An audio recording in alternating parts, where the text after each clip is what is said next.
Hair's probably a mess right now, but welcome back, Dolphins. You guys are going to like this draft. So this is going to be the offensive draft. Like if we were completely offensively focused. I'm not picking all offensive players. I want to make it kind of relatable because there's no team that's just going to pick every single offensive player for all 10, possibly 11 picks. But 70-80% of this is offensive player. And you're going to like this. I think you guys have asked and I have done it. There are 5 offensive linemen drafted in this mock draft. So maybe we send this to friggin' Mike McDaniel, try and see if maybe, Chris Greer, maybe if you look at this draft and you see what you like, possibly do it. But we'll get into it. All right, so these are going to be the final drafts, and this one we're going to focus more on offense. So I'm going to do an offensive and then a defensive, and then Thursday will be the draft, and we'll talk about who we pick up on Thursday, depending on what happens throughout the draft. If we trade Jalen Ramsey,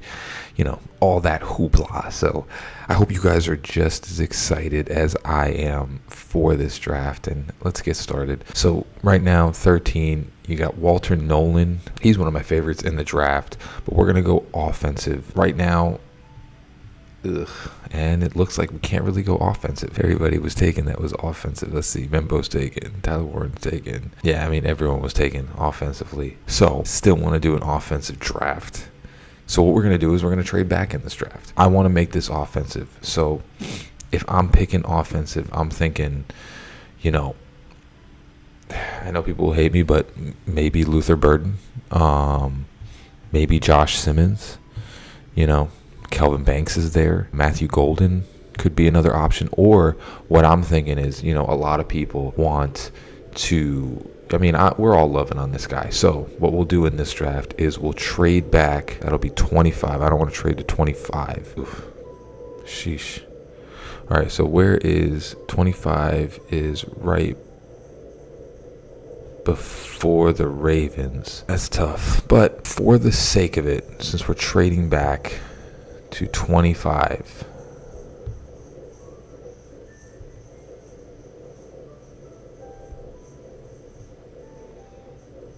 we could probably get a lot out of this pick. Where's my coffee? So, with the Houston Texans, the problem is I don't want to trade all the way back and miss on Gray Zabel because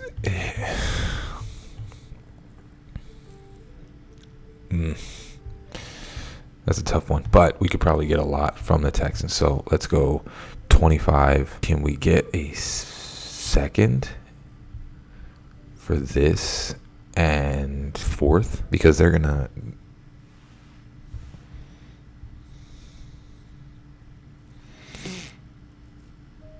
they're trading up to 13. You want to get a lot, so we'll take a first, a second, and can we get a third? Yeah, they're not going to trade a third. First, second, third. Will they budge anymore? They might budge. All right, so we'll rock with this, dude. We're gonna rock with having a first, a second, and a third round pick for our first and our 4th. Interesting. Wow, they accepted it. Okay, so we're gonna be at 25, and would you look at that? Trade back down to 25.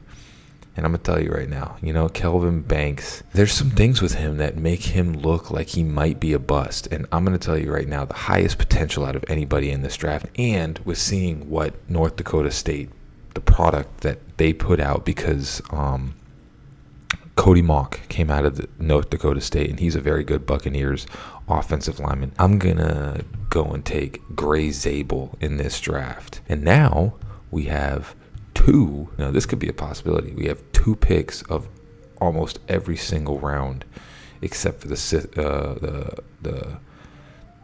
4th round. So now we're gonna go offense. Kevin Winston is there. Like I said, we're gonna be going offensive in this draft. So here's the possible pick. I'm going to throw some defensive players because obviously no team is going to pick every single offensive player. So Trey Amos is there. And I think in the 2nd round, if you draft Trey Amos in the 2nd round, Kevin Winston's coming off an ACL, so I'm not too high on that. So I'm going to go, you got Xavier Watts, who's also there, who's phenomenal defender. But I'm telling you right now, the true need, because we can get safeties later on in the round, but we don't have any corners. I'm picking Trey Amos. And now we're at pick 58. And again, I want to go offensive. So what I'm going to sit here and pick is basically a guy that is a man amongst boys. You can turn him into another Jonnu Smith. You're going to get Elijah Arroyo. And now in the third round, again, I want to go offensive. So Tate Rutledge is right there. He is a pretty steady guard. He's not great, but he's just going to be a big dude. Big dude, and at this point, you have Mason Taylor as well, but, you don't need to pick another tight end. You have Kyle Williams, but I think you can get a good receiver in the later rounds. You have Jalen Royals, who's somebody, but again, third round, if we're going to go like offense heavy, I think you get a tight end. You got that guy, we'll see what happens with Tyreek Hill, but right now we have Tyreek Hill. Don't really need another receiver unless they're planning on trading Tyreek Hill. So I'm going to go Tate Ratledge. And, again, we have another third round pick. So if I am the Dolphins, like I said, offense heavy, but we're still going to be getting some defensive players. So I'm going to be going for either Oladejo, who's a great pass rusher, or Makuba, because Makuba is a very solid safety. Nathan Ransom is also there. But again, I want to make sure that we're getting, certain players for this draft. So again, clearly you have your guards.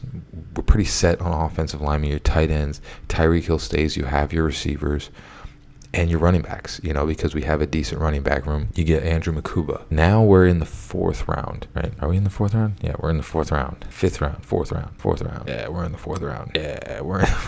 So you have Savion Jones. You have Parrish. But again, this could be something where you trade back, if we're going to go offensive. You have some players here. Torrey Horton, who's a legitimate, athletic freak. He is 6'3". He's definitely someone that really can make a difference. Tesla is, the short, fast guy, but he's 6'4". It's just, I don't want it to, Razorbacks, I just haven't seen a really good Razorback wide receiver in a really long time. Kyle Williams is also there. For some reason, Kyle Williams slips to like the fourth round every single time. I think it's just because they don't have much of any of these things. So personally, it's between Torrey Horton, who I do like. You don't really need another tight end. We have plenty of tight ends right now. Obviously, there's some safeties and some corners that you can think about, but I want to make this an offensive draft. So Kyle Williams or Torrey Horton are the pick. Torrey Horton played at a small-time school. He got injured, and he possibly, let's see what his comp is. His comp, they don't have his comp. He kind of seems like a Preston Williams to me, and that's why I'm going to go Kyle Williams, because Kyle Williams seems like an all-around top receiver, with high potential. You give him some time. He's got some high potential. So now we're in round 5. And again, we got 1, 2, 3, 4 offensive players, and again, we want to make this an offensive draft. So, again, thing is you got Savion Jones, you have these players, but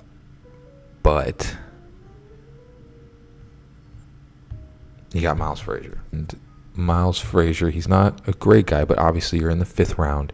You're getting a dude to possibly come in and just, be sort of someone that can solidify the offensive line. Again, you're in the 5th round, so you're not going to be getting someone, crazy. You got Cameron Jackson, who's a solid run defender, big boy, 342. You're going to be getting like someone that just basically stops the run. Savion Jones is still there. He has slipped, but again, I want to go offensive in this draft. So like I said, I don't like Razorback guys. I don't care how big he is and all that. The Razorbacks have a weird offense that just doesn't really translate to the NFL. Benjamin Urosek is just another tight end. Don't really need a tight end. Ty Robinson is someone that you could consider as well. But if we're going offense, Tyler Show is there. People, I don't think he's going to be here at round 5. People think he's going to go in the first freaking round. Dylan Fairchild, he is, he's going to be a backup, but right now we have 1, 2 offensive linemen. Like I said, I want to go offensive, but this round, the offensive players are just not great. Kanata Mumfield is there, He's a solid. He's a guy that can definitely go up and make a play. Do you reach on Luke Kandra? Luke Kandra showed some ability to possibly be a starter. I do like Luke Kandra a lot. He's got much more potential, I think, than where is he? Than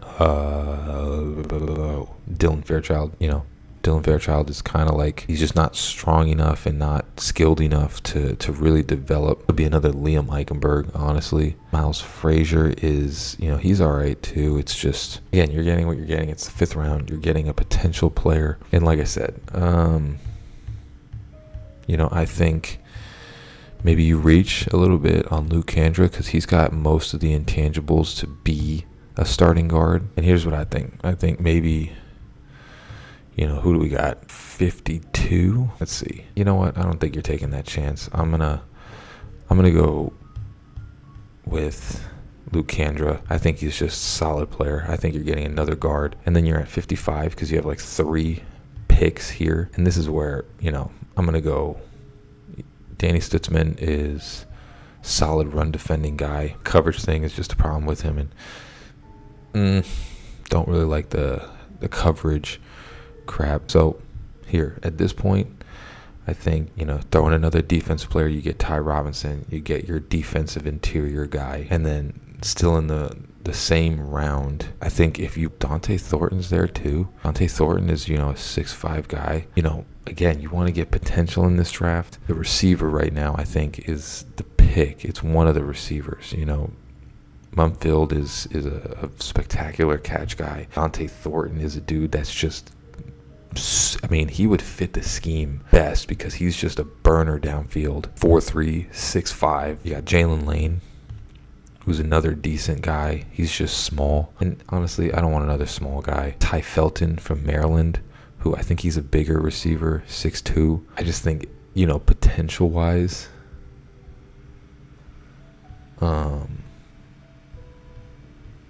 I don't know. I think it's between these two. I liked watching Kanata Mumfield play this season. He seemed really, but you have Malik Washington there. You already drafted. Maybe I don't take a wide receiver. Maybe we'll go. You want to go offensive lineman again? Because we just got. I want to make this more offensive. Hey,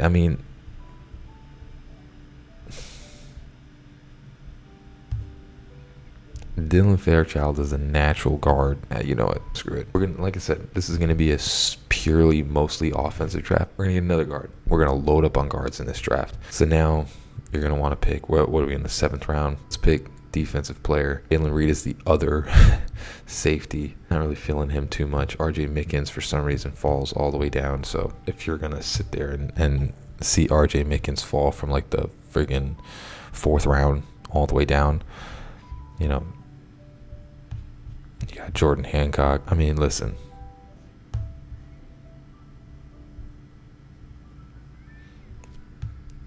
If he falls that far, that's what you're going for. Let's see what we got here. They don't even have a freaking team for him. It's just his face. That's funny. Yeah, screw it. We'll get it. I don't really know this player. Yeah, I'm not liking him too far. And product of coaching. You know what I'm saying? Smale. I picked him in a couple. Again, if we're going offense, I think Kanata has the ability to make some plays. Andrew Armstrong. Again, I don't like these guys.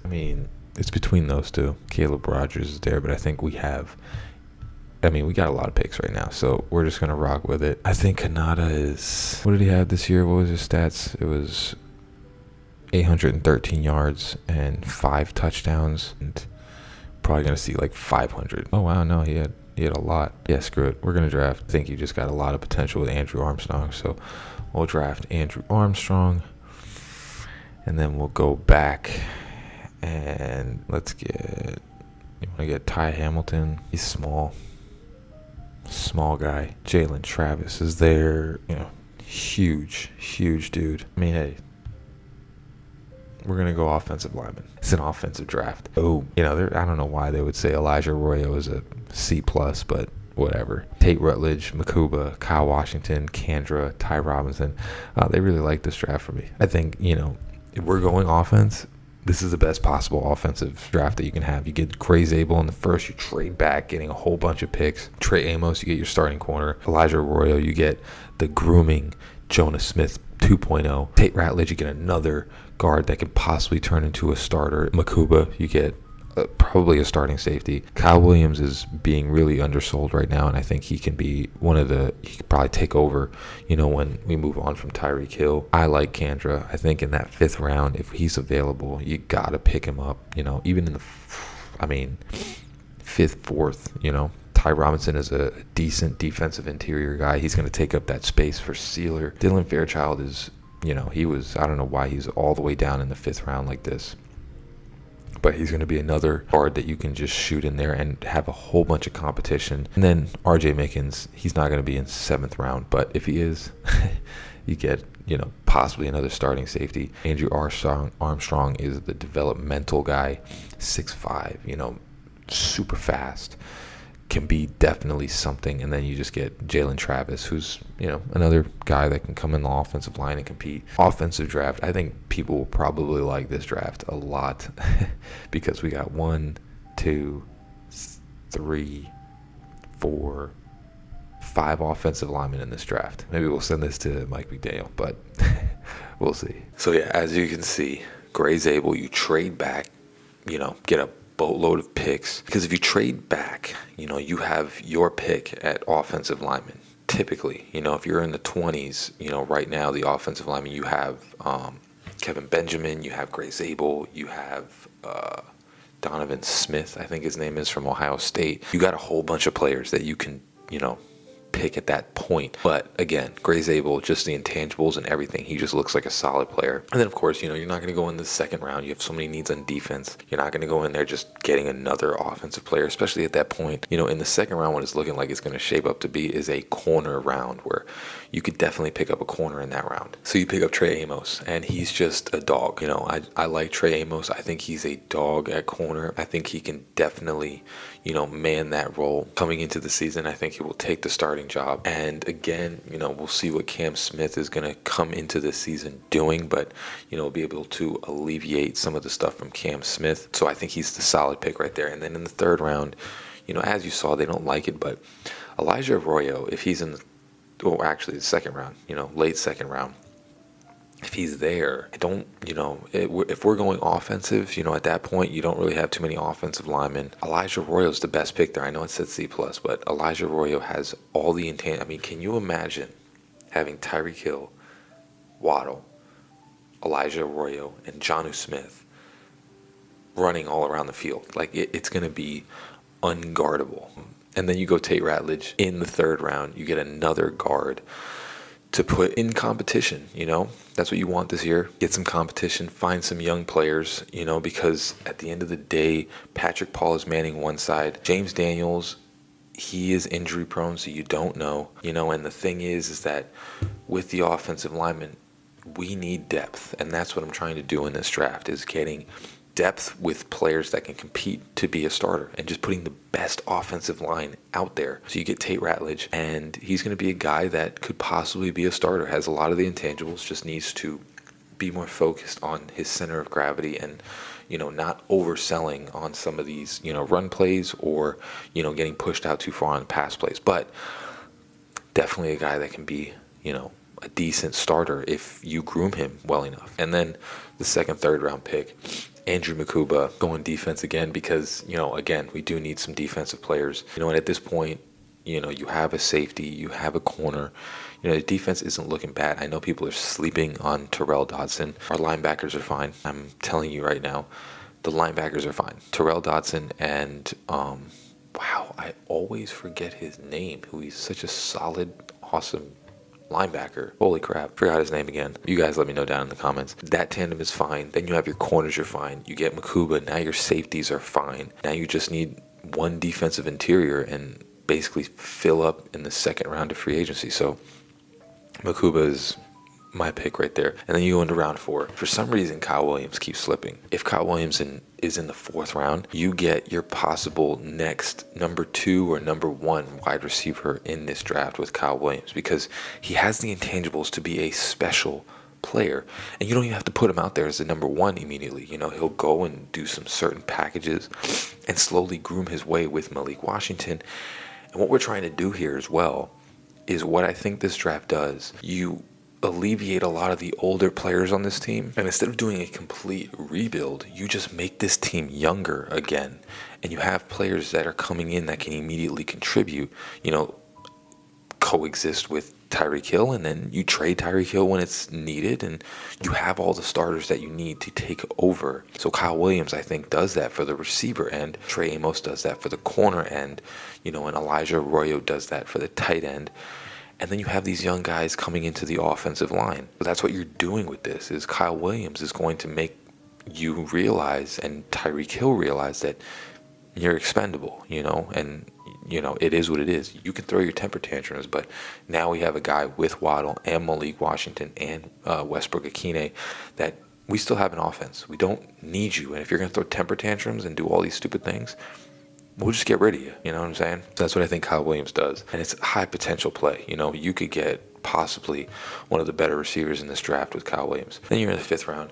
One of my favorite players in the draft, Luke Kandra. I think he is such a solid guard. He's going to go late round, but I think he's one of those dudes that you're going to see go in like the 4th or 5th round.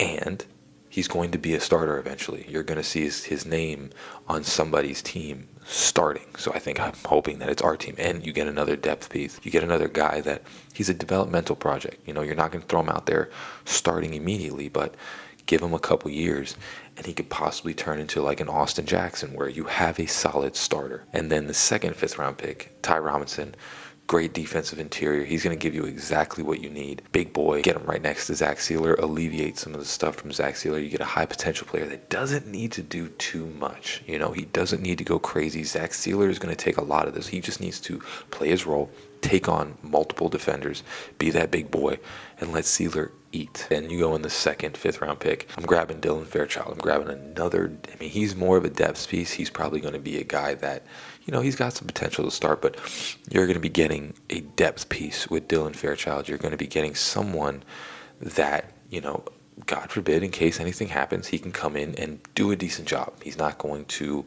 struggle and flop. He's not going to excel, but he's going to do a decent job. You have a depth piece, and again, you have more competition coming in. Round 7, don't think RJ Mickens is going to be there in the 7th round. If he falls that far, something happened. But if he's there, he's there in this draft. I'm not going to not take him. So RJ Mickens, you get probably another starting safety to go along with Makuba if he's in the 7th round. So you pick RJ Mickens, you get your strong, and you're free. You're good to go. This is the next guy that I really want to talk about is Andrew Armstrong. Another guy. There was another dude, I think, Torrey Horton. He kind of reminds me of Preston Williams, not too fast and, big, but just big, Andrew Armstrong is a dude. I know I said I don't like Arkansas wide receivers, but this is a dude that, you get him in the 7th round. He is someone that I think Mike McDaniel can make into something different because he runs a 4.3. He's 6'5". He has pretty good hands. Someone that I think can be a difference maker, and in the next year or so, and even sometime throughout the year, he probably is going to be used in some packages that will give much more of an offensive threat. And like I said, in a couple years, you got Kyle Williams, Andrew Armstrong developing, Jalen Waddle takes the lead, Malik Washington is there. Did I miss anybody? Elijah Arroyo. You have a young offensive team that's kind of like the Rams, back in 2000, I forgot when. You have that type of style of offense. and that's what you're doing here. And he's something that could be something. Jalen Travis is the last pick. Again, another piece that could possibly back up, what's his name? Patrick Paul. Because Patrick Paul is going to be starting this year. Another piece that could back him up. And you just get another depth piece, high-end depth piece right at the end of the draft. And I think that's what you're going for here. And, that's going to be the offensive draft. I think a lot of people are probably going to like this draft. If we pick this, I think me even looking at it, I'm like, if we pick all these players in the draft, I'm pretty happy going into this season. So we'll see what happens. Let me know down in the comments if you like it or if you think this draft sucks, because I get both. I get this is a great draft, and I also get that this draft sucks. It's trash. I get that a lot too. So let me know down in the comments. Love you all. Fins up, baby. Peace.